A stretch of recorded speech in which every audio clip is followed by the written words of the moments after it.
पाकिस्तान में भारत के ऑपरेशन आक्रमण से जबरदस्त खलबली मची है।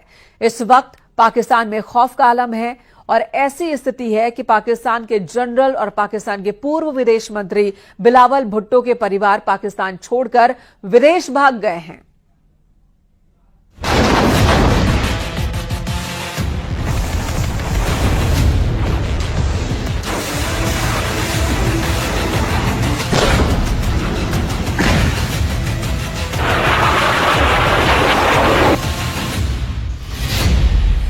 पाकिस्तानी मीडिया का दावा, 3 मई को भारत करेगा हमला।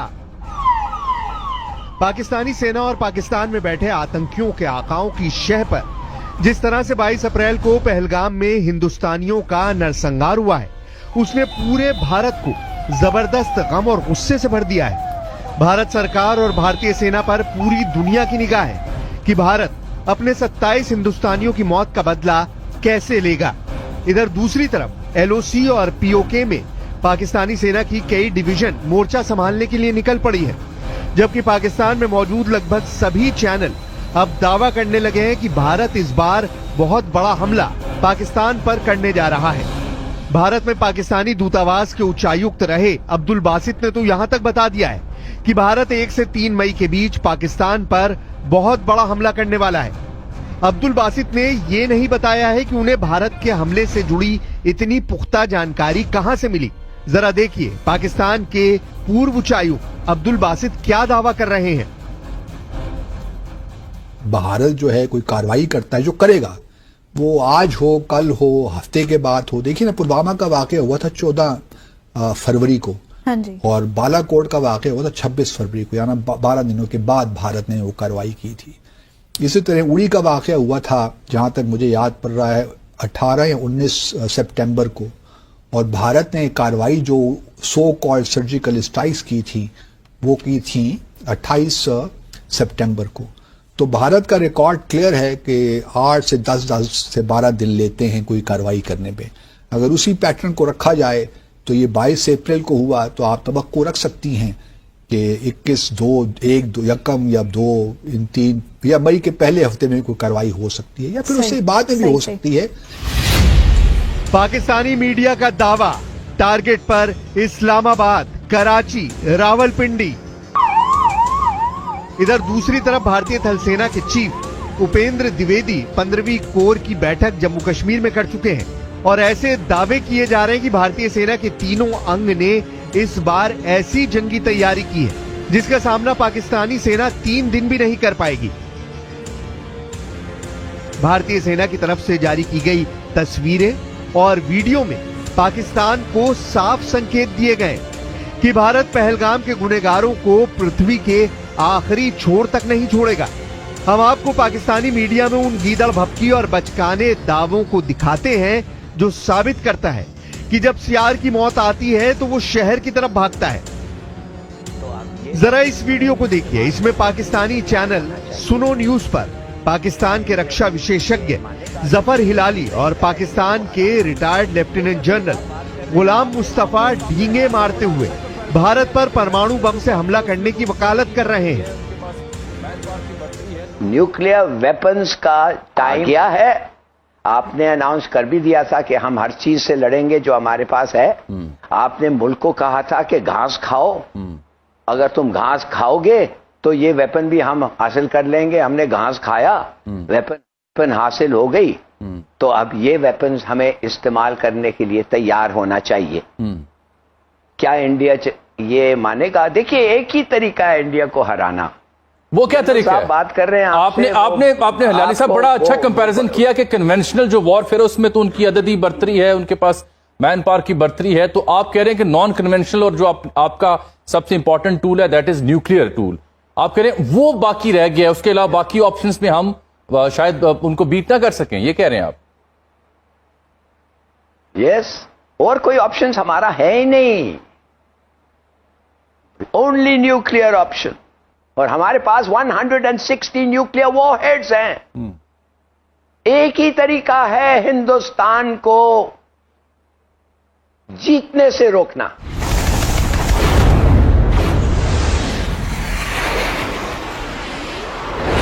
पाकिस्तानी मीडिया ये मानकर चल रही है कि भारत हर हाल में पाकिस्तान पर हमला जरूर करेगा। यही वजह है कि इस वक्त पाकिस्तानी मीडिया भारत के खिलाफ युद्ध करने की मुहिम का अड्डा बन चुका है, जबकि दूसरी तरफ पाकिस्तान की एयरफोर्स अपने F-16 जेट से खासतौर से LOC के पास दिन रात पेट्रोलिंग कर रही है। पाकिस्तान चीन से मिले VT-4 टैंक को तेजी से भारत से सटे बॉर्डर पर पहुंचा रहा है। POK में तैनात पाकिस्तान की 10वीं कोर, जिसका हेडक्वार्टर रावलपिंडी में है, उसके लेफ्टिनेंट जनरल इस वक्त भारत के हमलों को लेकर बुरी तरह से घबराए हुए हैं। आलम यह है कि पाकिस्तान में मेडिकल इमरजेंसी का ऐलान कर दिया गया है। पाकिस्तान ने पाकिस्तान अधिकृत कश्मीर यानी POK में मेडिकल इमरजेंसी की घोषणा की है। ये कदम तब उठाया गया है जब नियंत्रण रेखा यानी LOC के पास सैन्य गतिविधियां बढ़ गई हैं और पाकिस्तान को भारतीय हमले का खतरा महसूस हो रहा है। पाकिस्तान के नेता युद्ध की स्थिति में भारत पर परमाणु बम गिराने की धमकी दे रहे हैं।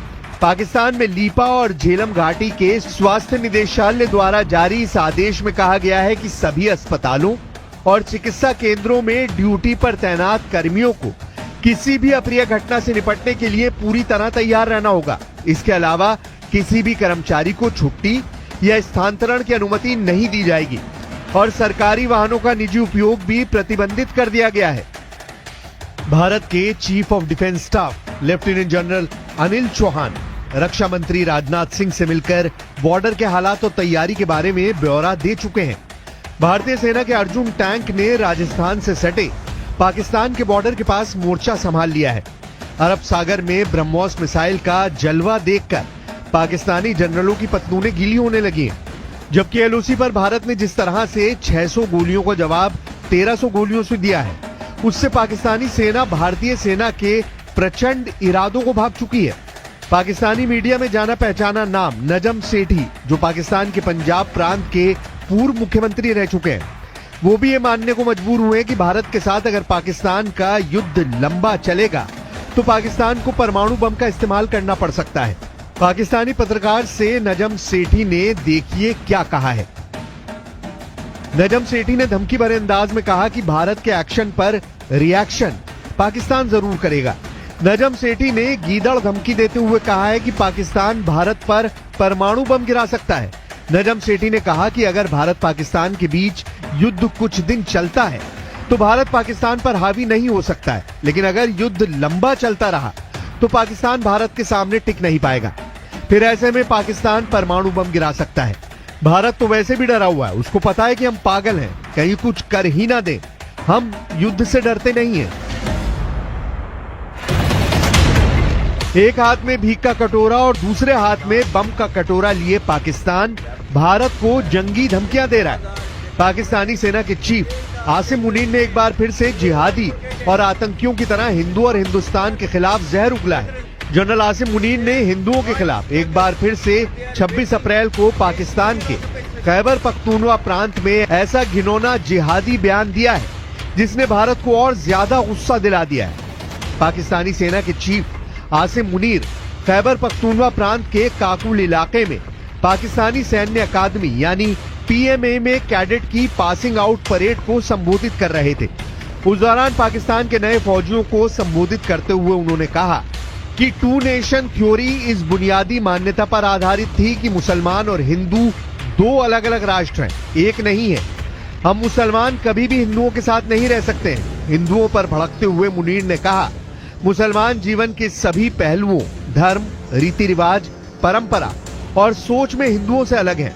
पाकिस्तान कई कुर्बानियों के बाद हासिल हुआ है और इसे सुरक्षित रखना सशस्त्र बलों का कर्तव्य है। हमारे पूर्वजों ने पाकिस्तान के निर्माण के लिए बहुत बड़ी कुर्बानियां दी हैं। हम जानते हैं कि इसकी रक्षा कैसे करनी है। हम आपको बता दें कि 16 अप्रैल 2025 को जनरल मुनीर ने कहा था कि कश्मीर हमारे गले की नस है और हम इसे हासिल करके रहेंगे। हिंदुओं को कश्मीर से खदेड़ेंगे। 16 अप्रैल को दिए गए मुनीर के इसी भाषण के बाद 22 अप्रैल को पहलगाम में 27 हिंदुस्तानियों को पाकिस्तान के आतंकियों ने गोलियों से भून दिया था। Government stance on Kashmir is absolutely clear. It was our jugular vein. It is our jugular vein. We will not forget it, and we will not leave our Kashmiri brethren in their heroic struggle, what they are waging against the Indian occupation. Border पर तनाव जबरदस्त हो गया है। भारत की सेनाएं पाकिस्तान की हर करतूत का मुंह तोड़ जवाब दे रही हैं, जबकि जम्मू कश्मीर में मौजूद जिहादी और आतंकियों के घरों को भारतीय सुरक्षा बल धमाकों से उड़ा रहे हैं। एक एक आतंकी और उनके आकाओं के घरों के चीथड़े उड़ाए जा रहे हैं। अभी तक कश्मीर में 12 के करीब आतंकियों के घरों को मिट्टी में मिलाया जा चुका है। इधर जो आंकड़े भारत और पाकिस्तान की सैन्य और आर्थिक ताकत को लेकर सामने आए हैं, वो हैरान करने वाले हैं। इन आंकड़ों के मुताबिक भारत पाकिस्तान को 7 दिन की जंग में घुटनों पर ला देगा। कुछ एक्सपर्ट्स का तो यहां तक दावा है कि पाकिस्तानी सेना भारतीय सेना के सामने 3 दिन भी नहीं टिक पाएगी। जरा ये आंकड़े देखिए। अगर सैन्य बजट की बात करें तो भारत का रक्षा बजट इस समय 78.7 बिलियन डॉलर है, जबकि पाकिस्तान का रक्षा बजट सिर्फ 7.6 बिलियन डॉलर है। यानी भारत का सैन्य बजट पाकिस्तान से लगभग 10 गुना ज्यादा है। इसका सीधा मतलब यह है कि भारत के पास अत्याधुनिक हथियार, बेहतर ट्रेनिंग सुविधाएं और एक मजबूत सैन्य तंत्र है। पाकिस्तान के पास भारत का मुकाबला करने के लिए संसाधनों की भारी कमी है। जब बात विदेशी मुद्रा भंडार यानी फॉरेक्स रिजर्व्स की आती है तो पाकिस्तान की हालत बेहद खराब है। भारत के पास इस वक्त लगभग 678 बिलियन डॉलर का विदेशी मुद्रा भंडार है, जो उसे वैश्विक आर्थिक झटकों से बचाने में सक्षम है। इसके मुकाबले पाकिस्तान के पास सिर्फ 8 बिलियन डॉलर का भंडार है, जिससे वो अपनी जरूरत की चीजें भी मुश्किल से खरीद पा रहा है। जब खजाना खाली हो तो जंग लड़ने के दावों का धुआं निकल जाया करता है। शेयर बाजार के मोर्चे पर भी पाकिस्तान भारत से बहुत पीछे है। भारत का स्टॉक मार्केट इस वक्त लगभग 4 ट्रिलियन डॉलर के मार्केट कैप के साथ एशिया में सबसे मजबूत बाजारों में से एक है। इसके उलट पाकिस्तान का शेयर बाजार महज 100 बिलियन डॉलर से भी कम के बाजार पूंजीकरण पर सिमटा हुआ है। यह अंतर निवेशकों के भरोसे और आर्थिक मजबूती का बड़ा प्रमाण है। यानी पाकिस्तान ना तो सैन्य तौर पर और ना ही आर्थिक तौर पर भारत से मुकाबला कर सकता है। भारत कभी भी जो है पानी पाकिस्तान का नहीं रोकेगा। ये हमारे ऑफिशियल डिटेरेंस का एक हिस्सा है जी। हमारा डिटेरेंस इस बात जो है, अगर हमने न्यूक्लियर वेपन्स बनाए हैं तो उसमें एक ये भी है, क्योंकि हमारी सर्वाइवल का मसला है ना। बिल्कुल। अगर पानी नहीं आता तो हमारा सर्वाइवल खतरे में पड़ जाएगा। तो ये हमारा एक जो है, भारत को ये होशियार रहना चाहिए, 10 मरतबा 100 मरतबा सोचना चाहिए कि पानी को बंद करने का मतलब क्या है, या पानी को कम जो फ्लो है उसको भी कम करने का मतलब भी क्या है। सही। अगर 133 मिलियन एकड़ फीट से एक कतरा भी कम हो गया तो फिर भारत को ख्याल रखना चाहिए। और अगर यहाँ पे पानी नहीं बहता इन दरियाओं में तो फिर खून तो बहेगा, क्योंकि और तो कुछ हमारे पास उसका इलाज नहीं है। तो टेक्टिकल न्यूक्लियर वेपन्स नस्ल जो है हमने सिर्फ दिखाने के लिए रखे हुए, उसका कुछ इस्तेमाल का अगर वक्त आया तो वो इस्तेमाल भी होंगे। इधर पाकिस्तान के प्रधानमंत्री शहबाज शरीफ युद्ध की धमकी दे रहे हैं। पाकिस्तान के पूर्व विदेश मंत्री बिलावल भुट्टो सिंधु नदी में खून की नदी बहाने के दावे कर रहे हैं। रक्षा मंत्री ख्वाजा आसिम खुद मान रहे हैं कि पाकिस्तान आतंकियों का अड्डा बन चुका है, जिसकी कीमत पाकिस्तान को भुगतनी पड़ सकती है। We had no extremism at all. We were a very tolerant society. It was made to, the society was then, the whole ethos of the society was changed